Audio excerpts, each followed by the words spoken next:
Hey guys, what is going on? It's Ando, and today we got the kit reveal for STAP. Now, before we get into the actual kit reveal, I kind of want to talk about the problem that I see with him. He reads like a character, honestly, that's supposed to, I don't know, challenge a little bit of like what the team comps are supposed to be. But as I went further into it, I just don't know if I'm missing something or if it's just really supposed to be this easy. But I kind of laid out what I think CG really thinks that our Separatist faction should look like, right? They gave us the conquest character of Trench, and this is really the team that runs with him. Like, you can put Geobrood in there for Wat Tambor if you really just want to keep Wat Tambor with like a Galactic Legend or something like that. But for the most part, this is the team, right? So that team is set, and then if that team is set, then you got Geos here, which again, they've got a TW Omicron for the Geos themselves, that really empowers them.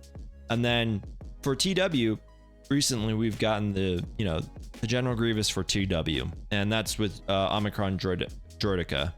Now, when I read this kit, I was super confused. Like I said, I was like, it reads like Grievous, but then it also reads like maybe Grievous's team is going to switch up a little bit. But I'm right now it literally is, with no additional other kits down the line. And I do think there's a possibility we do get more of these. I just don't know who they're going to be. But I think right now for GAC, you're just literally going to do a 1-for-1 swap with Droidica. You're going to switch in with the STAP droid. And if you look here, if you look at my Separatists, they are completely tapped out right now. So unless we're going to get a massive income of Separatists, then we're really kind of stuck with what we're seeing here, which is the STAP. And I don't want to make it sound like I'm, ungrateful. I think it's going to be a really good team. It's just some of the stuff in there is kind of confusing. So and I think part of that is because we're all kind of conditioned right now to be looking out for, is there a Trench cap ship that's coming, right? Is there more pilots that can be put in? Now, of course, they have some pilotless ships, which again makes sense for the Separatists because they have so many pilotless ships. But I think that there would have to be also some pilots in there too, right? Like, you can't just steal every single pilotless ship and just throw it onto a Trench cap and then be like, cool, we're good. I don't know. Maybe that is the plan though. But anyways, let's go ahead quickly into the kit reveal here. Talk to you a little bit about some of the stuff that I've seen myself, what kind of threw me off, and then we'll kind of go from there. So it is an attacker, it's a droid, it's a Separatist. You can read the rest of this right by yourself, but big things here is a basic. It's going to deal physical damage to the target enemy, which is going to inflict target lock for 2 turns. If they already had target lock though, they're going to be inflicted with pin for 2 turns, which can't be copied, dispelled, prevented, and it cannot be evaded. So no foresight is going to stop that. Pinned, what it does is it stops bonus turn meter and has minus 25% speed, but it does not stack with breach, fracture, or speed down. So this ability, I think it reads kind of okay at first, but then I think whenever you start to look at like how maybe the pacing of the battle is going to go, this actually is a really good basic. Now, special one is called Die Jedi Dogs. It's a cooldown of 2, so you'll be able to spam it quite often. You'll deal physical damage to all enemies, which can't be evaded by Jedi. Inflict provoked on all enemies for 2 turns, and then deal damage again to pinned enemies. So again, if you've gotten the pinned on them, they're gonna take damage for the second time. Now, what I will say is we can't see the stats, but we know from their kind of dev insight that they're saying that this guy's going to be really fast. Plus, there's other ways that we'll get to later that we can make him quote unquote faster. But then on the other side of this is, there's a lot of turn meter mechanics and manipulation with the Grievous lead, right? With as long as target lock is kind of there. Special number 2 is we need to recharge. That's a cooldown of 4, so it's going to take a little bit longer, but it's pretty strong. You recover 20% health and protection. You're going to gain 5 stacks of overcharge, which can't be copied or prevented. And overcharge is not a buff. So you can't really dispel it either. But attack, so this is where I think this gets pretty interesting as well. So the target ally is going to attack. So it's a selection ability. but then also the STAP is going to assist. And I'm guessing, this could be a mistake here, I'm guessing that's going to be a basic from your target ally, which is very normal, but then it's also going to be a basic from this ability. So again, if you read the ability here, when you do this, it's going to inflict target lock for 2 turns, and then you can open up with a basic after that. That's going to inflict the pinned. That's something important to remember when we kind of get into this Omicron here. So for the special, the STAP is going to gain 10 speed for each stack of overcharge on them, right? So up to 50% or 50 speed onto them. So even if there's something like, you know, within the 280s, right, or something like that, this is obviously going to be a very strong ability, especially with the turn meter gains and reductions that GG Lead offers. Then it says at the start of battle, if all allies are separatist droids, whenever an ally inflicts pinned or target locked on an enemy, that they are also going to gain or inflict damage equal to 10% of their max health damage to that enemy, which can't be evaded, right? So target lock's constantly being thrown out there, especially by GG, which 10% of his max health is quite a high number. So this is going to be really nice for him. Whenever STAP uses an ability other than we need to recharge, they lose 1 stack of overcharge. When STAP or an ally separatist droid tanks true damage from an enemy, all separatist droid allies lose 15% turn meter, limit once per enemy per turn. Now, this is the part that kind of confused me. I thought maybe there's going to be some sort of, you know, if there's another kid out there that like maybe they get stronger from those, you know, kind of like how SLKR, when you reduce his turn meter, he actually kind of starts becoming bulkier.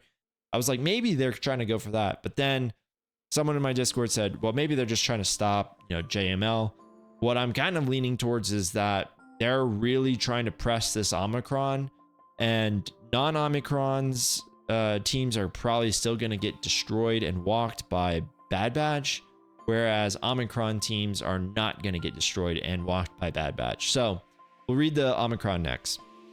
So while in Grand Arenas and all allies are separatist droids, again, making no confusion that you can't really mix and match these teams, STAP is going to gain a bonus turn at the start of battle and an additional bonus turn whenever the enemy takes their first turn. So again, if you kind of think about this, if my theory is right on this target ally and then STAP assist, right, you could start off with this, start it all off with a turn with a target lock, right, and then they'll assist, and then, you know, some of these guys they would offer, you know, on their basics to inflict target locks.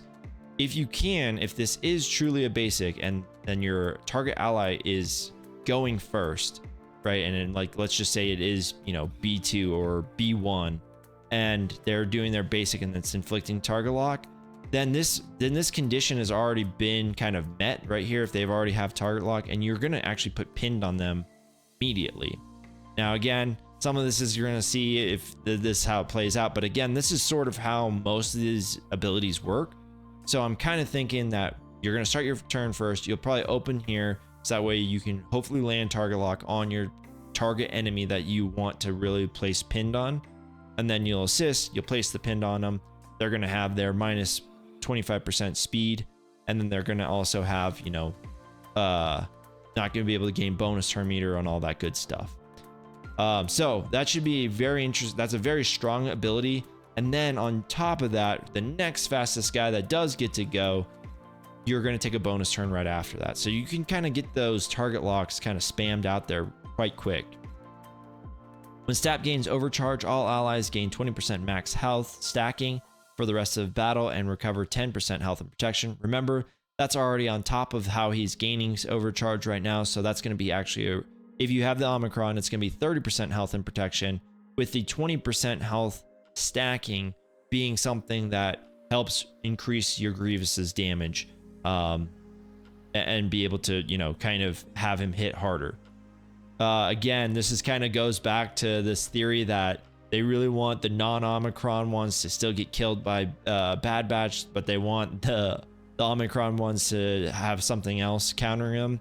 Enemy clones are going to have minus 30% offense, and then they're going to be when they're inflicted with pin or target lock, they also receive an additional damage equal to 10% of their max health, which can't be evaded. And separatist allies no longer lose turn meter when STAP or ally droid tank takes true damage from enemies. So again, kind of reverses this entire thing. So I'm not a huge fan on that. That's why I was kind of wondering, is there more to this? Like, are we going to get more, kits here that makes this little line make sense? But I think in all actuality is that they're trying to set a precedent of Bad Batch can counter these guys, and Bad Batch can't counter the Omicrons, which I don't know if I necessarily love. I kind of like it when they leave it a little bit more open-ended for us to kind of figure that part out, I guess, so to speak. But who knows? Maybe they can still do it. Maybe they can't even do it even without the Omicron. Again, a lot will come clearer once we see the actual damage, the speed, all that stuff from this unit. So anyways, that's going to go over that's going to cover it for the actual kit reveal. Let me know what you guys are thinking about it. You guys think that we're about to enter into the Clone Wars? That's where I kind of see us going. The other side of this that I just want to kind of briefly touch on is that the Endor raid is about 3 months old at this point, and a little bit less, but it's coming up on 3 months, which means that within 6 months we should be getting our next raid. So I think we are really close to that cusp of what is our next galactic legend, which will also should tie in, at least in my opinion, it's going to tie into what that raid is going to be, unless somehow that raid is going to just be completely not applicable. Maybe in some ways it's like a ship raid or something like that, but they've been kind of going off the pattern of like, hey, the new GL is also going to feed into what the new raid is. So maybe we're going to get a Clone Wars raid or something like that in the future here.